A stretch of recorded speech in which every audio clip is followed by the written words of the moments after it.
Hello everyone, क्या हाल चाल। Welcome to my channel. So guys, अभी सुप्रीम कोर्ट की हियरिंग खत्म हुई। लगभग 2.5 घंटे ये हियरिंग चली और इस हियरिंग में कुछ इम्पोर्टेंट पॉइंट्स थे जिन पे आपको ध्यान देना है। उससे भी इम्पोर्टेंट, आपको आज की हियरिंग से थोड़ा बहुत इंडिकेशन मिल जाएगा कि रीनीट हो सकता है कि नहीं हो सकता। तो इस वीडियो को एंड तक ज़रूर देखिएगा। इसकी डिटेल्ड रिपोर्ट जो जजमेंट आएगी वो मैं अपने टेलीग्राम चैनल t.me/आनंदमणि 001 पे शेयर कर दूंगा। वो आप आराम से पढ़ सकते हैं। ठीक है, तो समझिए हुआ क्या। तो कोर्ट की एक्चुअल सुनवाई स्टार्ट हुई 2 बजे से। ठीक है, लगभग 3 तरह के मैटर लिस्टेड थे जो आपके सुप्रीम कोर्ट में आज लिस्टेड थे। पहला ऑब्वियसली जो रीनीट है कि पेपर लीक हुआ है, उसकी वजह से रीनीट होना चाहिए। दूसरा मैटर था नो रीनीट का, कि रीनीट नहीं होना चाहिए, तो चीफ जस्टिस ऑफ इंडिया ने उसको एनटीए के साइड पे ही क्लब कर दिया ऑब्वियसली, है ना। और तीसरे जो अदर्स मैटर थे जिनकी सुनवाई आज नहीं हुई, जो हम लोग का भी मैटर था कि पेपर को री इवेल्युएट कराया जाए, ओएमआर वर्सेस मार्क्स को री एनालाइज कराया जाए और रिजल्ट को रिपब्लिश कराया जाए, जिसपे आज कोई अपडेट नहीं है। ठीक है, अच्छा, ये आज की सुनवाई हमारे जो चीफ जस्टिस ऑफ इंडिया है जस्टिस चंद्रचूड़ वही सुन रहे थे। ठीक है, तो उन्होंने फिर फाइनली कुछ बातें बोली जो गौर करने वाली हैं। सबसे पहला चीज उन्होंने बोला कि ये एग्जाम 23 लाख बच्चों को अफेक्ट करता है,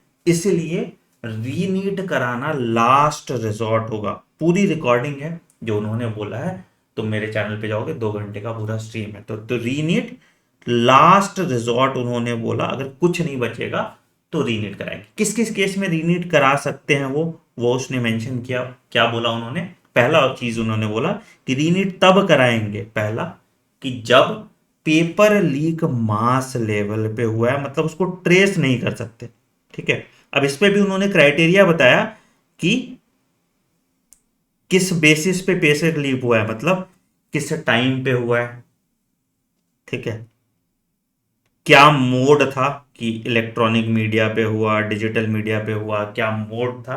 ठीक है, तो इस चीज पे बात किया गया, तो उससे पता करेगा पेपर लीक ला मास लेवल पे हुआ है या नहीं हुआ। ठीक है, दूसरा बोला कि अगर प्रॉपर एसओपीज फॉलो नहीं हुए हैं एनटीए द्वारा, मतलब कि sanctity of the entire exam, याद रखिएगा, इंटायर एग्जाम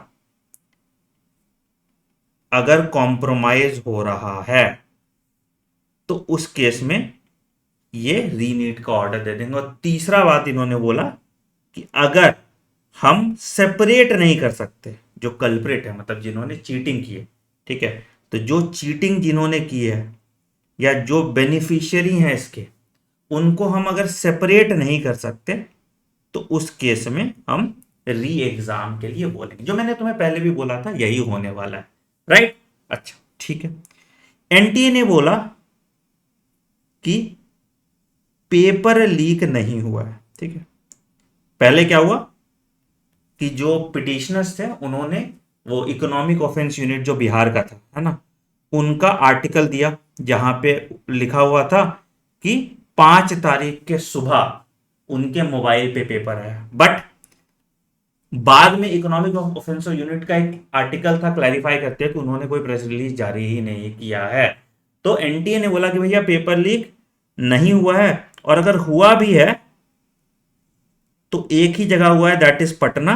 गोधरा में पेपर लीक नहीं हुआ था, गोधरा में एक सेंटर में कोई दिक्कत थी। ठीक, तो ये एनटीए का साइड था। ठीक है, और पिटिशनर्स ने बोला कि पेपर लीक हुआ है, मास लेवल पे हुआ है, टेलीग्राम पे लीक हुआ है। ठीक है, टेलीग्राम की वीडियो भी दिखाने की कोशिश कर रहे थे पिटिशनर्स, बट कोर्ट में वो एडमिसिबल एविडेंस नहीं होता, मैंने पहले भी आपको बताया था। ठीक है, फिर कोर्ट ने फाइनली बहुत कुछ सुनवाई उनवाई के बाद, बहुत कंफ्यूजन केओस का माहौल था, कुछ इंडिकेशंस दिए। क्या क्या किया? पहला पॉइंट उन्होंने बोला एनटीए को कि आप एक डिटेल्ड रिपोर्ट सबमिट कीजिए हमारे पास। क्या होगा उस रिपोर्ट में? कितने सेंटर्स पे एग्जाम हुआ, कैसे आप पेपर कंडक्ट कराते हैं, मतलब कहाँ प्रिंटिंग प्रेस में जाता है, कब प्रिंटिंग प्रेस में जाता है, प्रिंटिंग प्रेस से बैंक लॉकर में कब जाता है, बैंक लॉकर से सेंटर पे कब जाता है, उसका पूरा रिव्यू उनको बताना है। और बाकी चीज भी कंसोलिडेट करके कि जो भी पिटिशनर्स के सवाल है उन सबके जवाब उनको फाइल करना है। ठीक है। दूसरा, इन्होंने सीबीआई को इंडिकेशन दिया। अब आपको पता है कि केस इकोनॉमिक ऑफेंस यूनिट से सीबीआई के पास आ गया, तो सीबीआई को इन्होंने इंडिकेशन दिया कि आप बताइए, जो इसके इन्वेस्टिगेटिंग ऑफिसर है वो बताए कि स्टेटस अभी क्या है, क्या लग रहा है, पेपर कितना लीक हुआ है, कितने लोग पकड़े गए हैं, क्या किया गया है, और क्या स्टेप्स ये दे रहे हैं कि प्रिवेंट करे कि इन बच्चों का एडमिशन हो, इन बच्चों का रिजल्ट पब्लिश ना हो। और यही सेम चीज इन्होंने भारत सरकार से भी मांगा। ठीक है। उसके बाद इन्होंने पिटिशनर्स को बोला कि आप सब कुछ अपना जो भी तुम्हारे दुख है सब कुछ कंसोलिडेट कर दो, जैसे इसमें पेपर लीक हो गया, रिजल्ट रिपब्लिश हो गया, सब कुछ 10 पेज में कंसोलिडेट करके एक लॉयर अपॉइंट कर दो जो थर्सडे को इसकी सुनवाई करेगा। तो ये जो इसकी अगली सुनवाई है ये थर्सडे को ये मैटर लिस्ट होगा और थर्सडे को इसकी सुनवाई होगी, जहां पे सब ये सारे डॉक्यूमेंट्स पढ़े जाएंगे और फिर कुछ फैसला सुनने को आपको मिलेगा। तो यही पूरा चीज आज कोर्ट में हुआ जिसको हमने देखा। ठीक है। अब समझो बात को, अब क्या होगा, यही सेम चीज मैंने तुम्हें पहले ही बताया था कि इन्वेस्टिगेटिंग ऑफिसर को बुलाएगा। अब यहां पे क्या है कि कौन कंफर्म करेगा कि पेपर लीक मास लेवल पे हुआ है, ये कौन प्रूव करेगा? क्या अखबार प्रूव करेगा, मीडिया रिपोर्ट प्रूव करेगा, तुम प्रूव करोगे या मैं प्रूव करूंगा? नहीं, या तो गवर्नमेंट बोले, या एनटीए माने इस बात को, या सीबीआई बोले।